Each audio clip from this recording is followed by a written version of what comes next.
Olá, pessoal. Bom, como eu havia falado para vocês, né, estou aqui para gravar esse vídeo rapidinho, como uma revisão para a nossa avaliação mensal, tá? E com relação, e com relação a- ao vídeo, né, a essa revisão, nós vamos começar falando sobre Oersted, tá? Na primeira metade do século XIX, ao preparar uma aula de laboratório, o pesquisador dinamarquês Hans Oersted, ele percebeu que um fio condutor transportando corrente elétrica era capaz de perturbar a orientação de uma bússola que estivesse nas suas proximidades. Hoje, sabemos que cargas elétricas em movimento são capazes de gerar efeitos magnéticos ao seu redor, o que chamamos de fenômeno eletromagnético.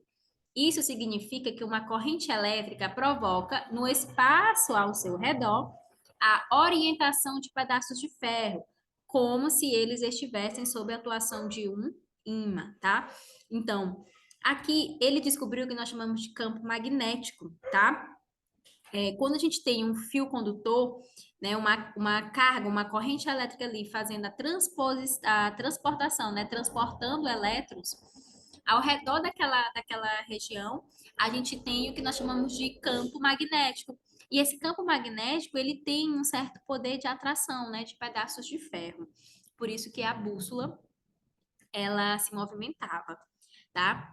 Com base nesse comportamento magnético, né, das correntes elétricas descobertas por Oersted, foram desenvolvidos o que nós chamamos de eletroímãs. Esses materiais apresentam em algumas situações propriedades magnéticas, mas não são ímãs permanentes, como é o caso dos ímãs em barra. Então, o que que acontece? Naturalmente, nós temos ímã, tá? Que vão atrair aí, né, as cargas, né, esses outros materiais, mas nós temos algum material que naturalmente ele não atrai, mas que tem um certo poder de atração quando ele está envolto, né, por fios e esses fios eles são conectados, né, a algo que dê carga elétrica, que dê energia ali para aquele fio condutor. No caso aqui dessa imagem, nós estamos vendo uma pilha. Então, foi utilizada uma pilha, né? A pilha, nós sabemos que a pilha, ela é um material que tem carga elétrica, né? Então, essa pilha, ela tem um polo positivo e um polo negativo. Então, ele pegou esse fio condutor, né? Conectou, né, aos polos da pilha e enrolado em um prego. Naturalmente, o prego ele não tem esse poder de atração, né, de ímã. Ele não tem esse poder de ímã, mas quando ele está enrolado e que é conectado, né, a pilha gera uma carga elétrica. Vocês estão vendo aqui, ó, a carga elétrica saindo do polo negativo e indo para o polo positivo. Então, essa carga elétrica, né, faz com que o prego ele tenha essa formação de um campo magnético e exerça essa atração. E aí, né, essa situação aqui nós chamamos de eletroímãs, tá? Então, quais foram as descobertas de Oersted?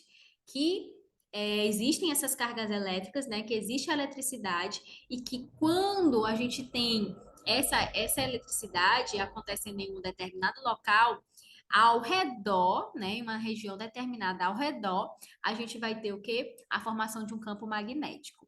Além disso, o Oersted também descobriu o que nós chamamos de eletroímãs, tá? Materiais que, ao serem enrolados por fios condutores e conectados a algum tipo de equipamento gerador, né, fonte de eletricidade, como é no caso da pilha, esse equipamento ele passa, né, esse material ele passa a gerar um poder de atração.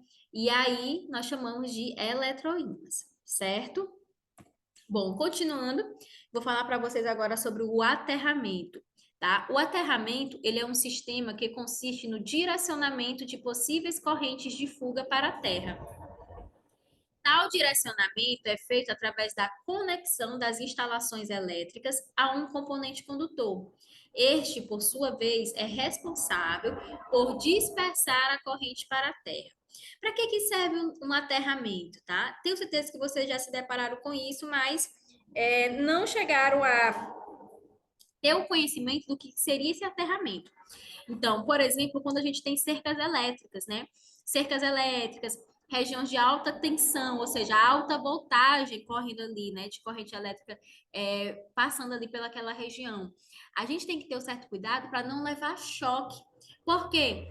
Porque essa corrente elétrica ela tem que se dispersar, ela tem que se espalhar, ela tem que ir para algum lugar. Porque se ela ficar ali naquele ambiente, se ela ficar ali naquele ambiente, quem entrar em contato com ela ou estiver próximo vai levar choque.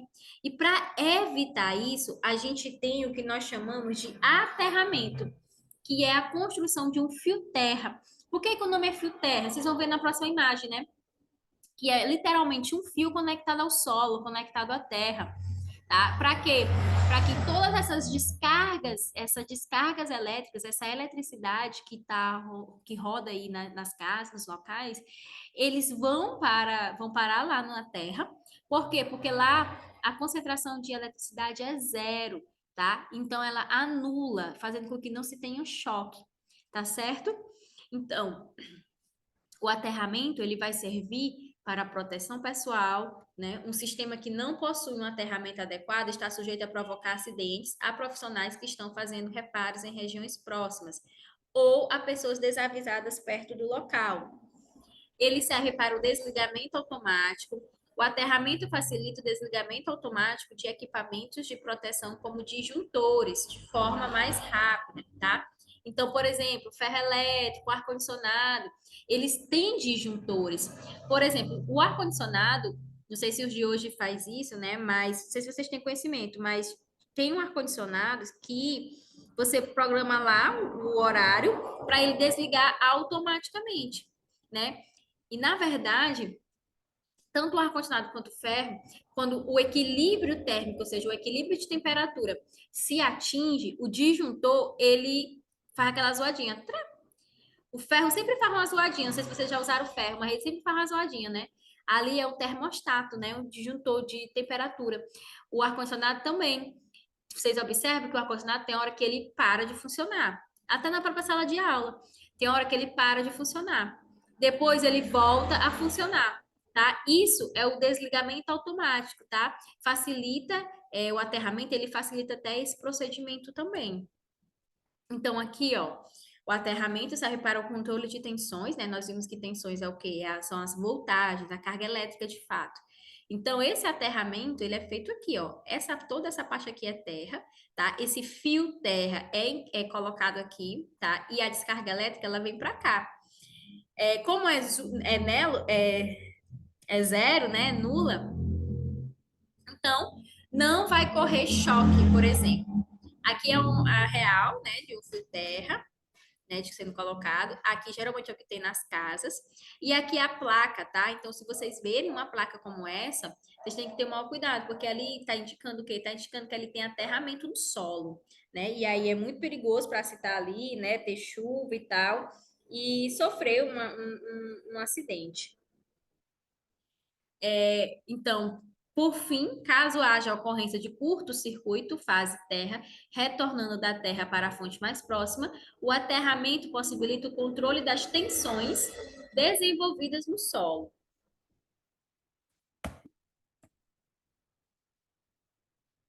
Bom, agora eu vou falar para vocês sobre os dínamos. Os dínamos, tá? Eles são equipamentos colocados aí geralmente nas bicicletas, nessas bicicletas que tem a luzinha, tá? Então agora a gente tá nessa moda aí de pessoal, né? Esporte, utilizar como hobby, como esporte, a questão da bicicleta, e tem que ter todo o equipamento correto, né? E uma das partes desse equipamento é a lanterna, né? Principalmente para quem gosta de fazer aí, né, as pedaladas à noite.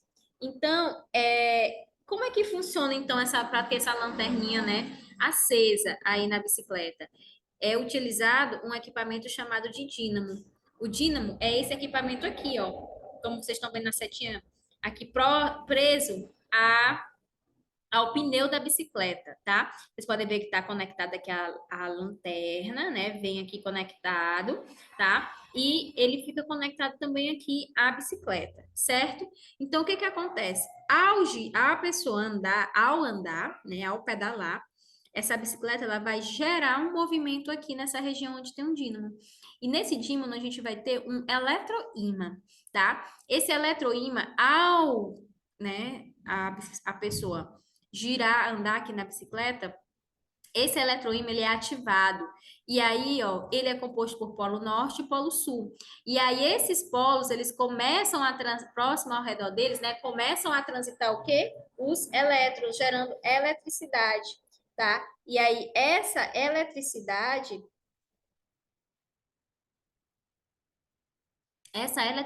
vai levar à formação de um campo magnético, como a gente viu lá no descobrimento de Worsted, tá? E aí essa eletricidade vai, ao girar, né, ao andar, ao pedalar, gera a formação de um campo magnético. Essa formação de campo magnético gera a produção, né, a produção de elétrons se deslocando de um ao redor para o outro e essa eletricidade, né, essa energia elétrica produzida aqui, ela é convertida em energia luminosa, e essa energia luminosa é a lâmpada acesa da lanterna, certo?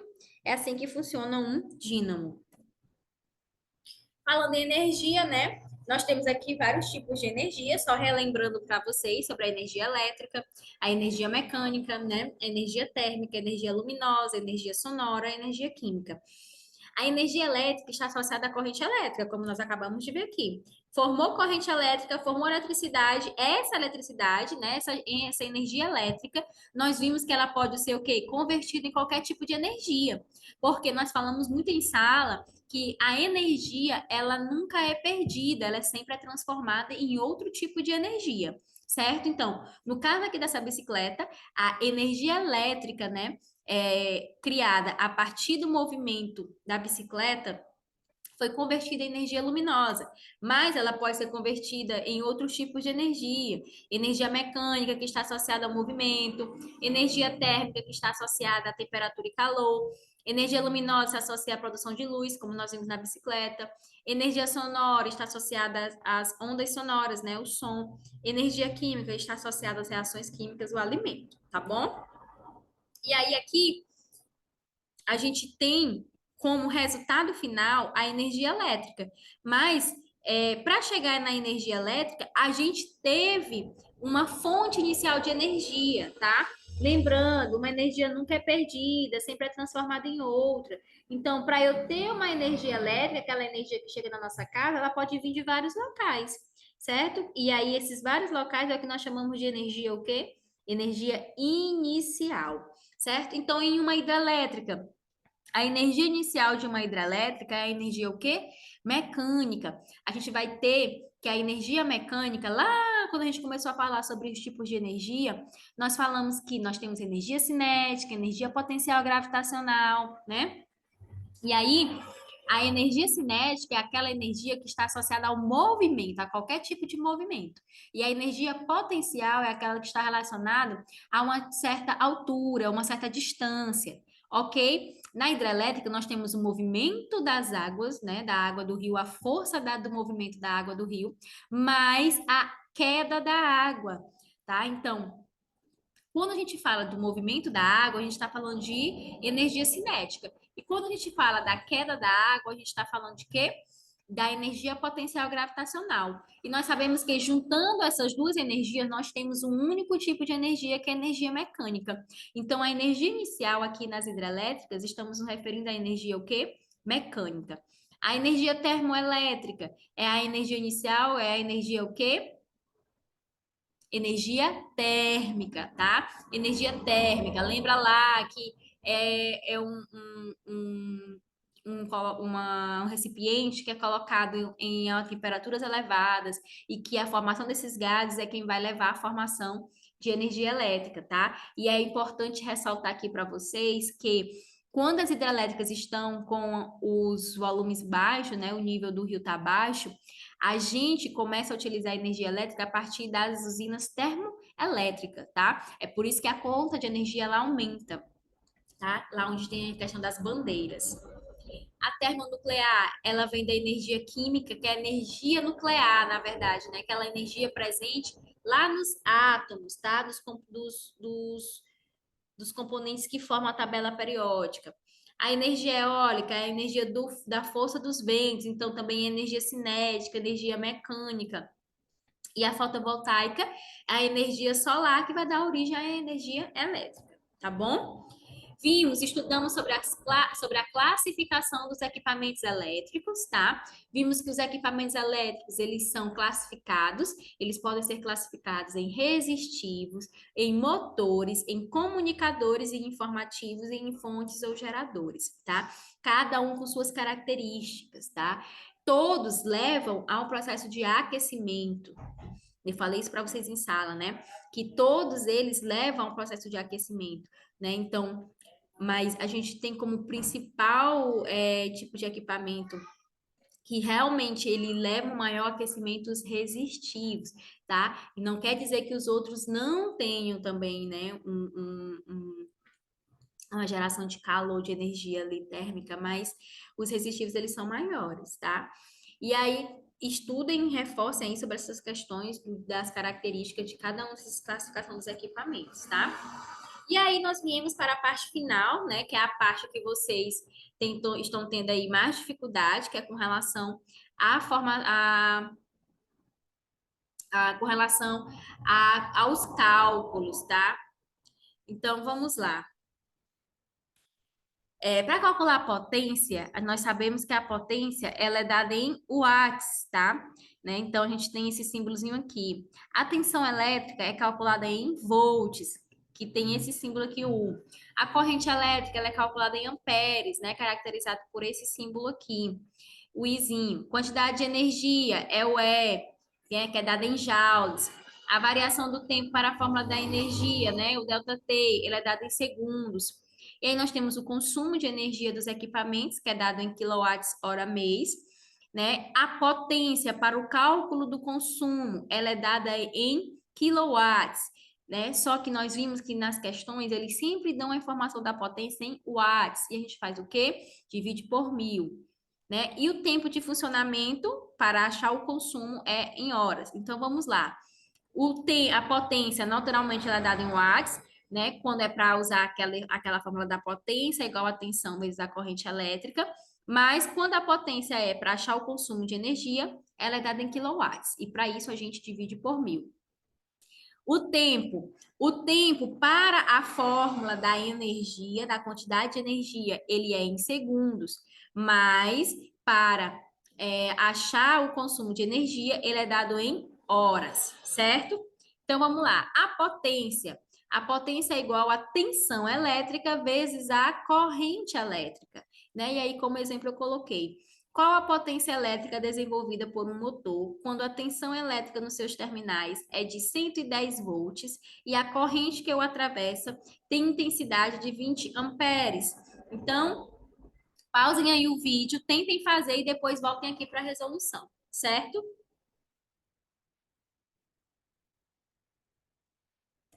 Pois bem, gente, então, resolvendo, né? Resolvendo, galera, é só jogar na fórmula as informações. Ele deu o valor da tensão elétrica, que é 110 volts, tá? E ele deu o valor da corrente, né, que é 20 amperes.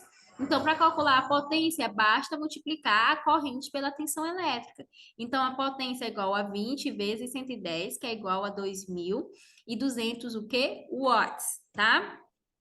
Quantidade de energia consumida.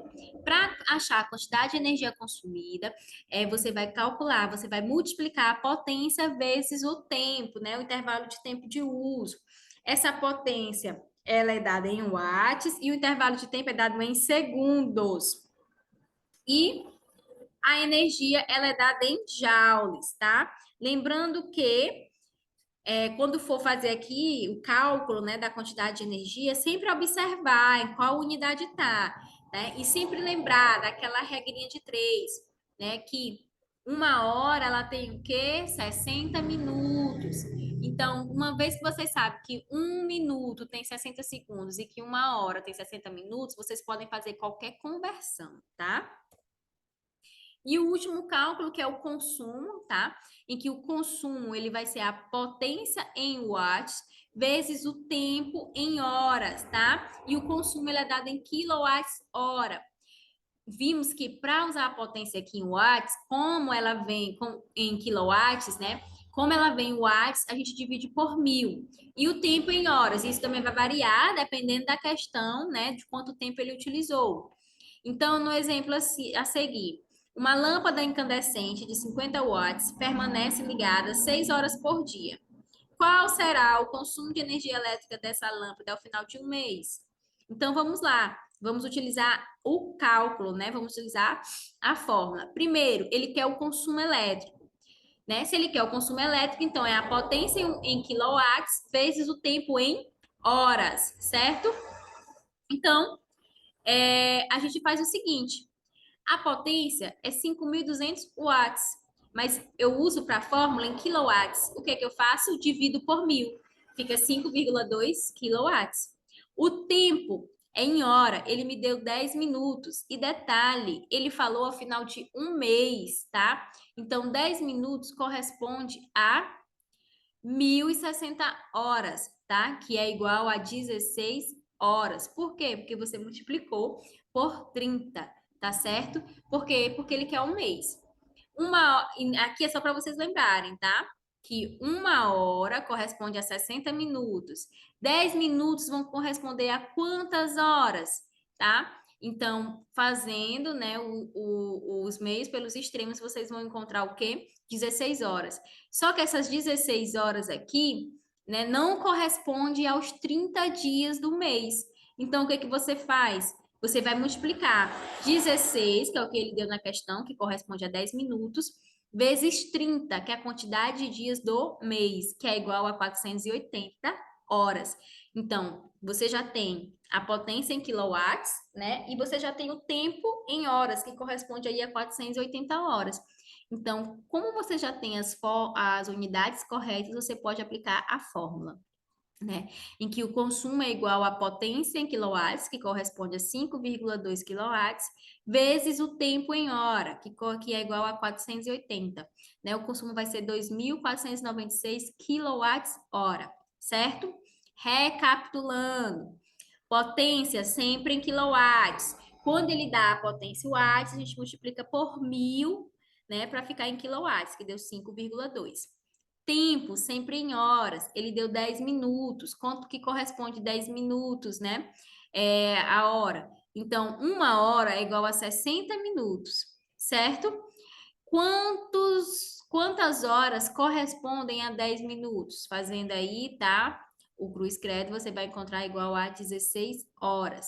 Só que essas 16 horas é relacionada aos 10 minutos. E ele quer o consumo ao final de um mês. Um mês geralmente tem 30 dias. Então, você pega essa quantidade de horas que corresponde a 10 minutos, né? E multiplica por 30, que é a quantidade de dias no mês.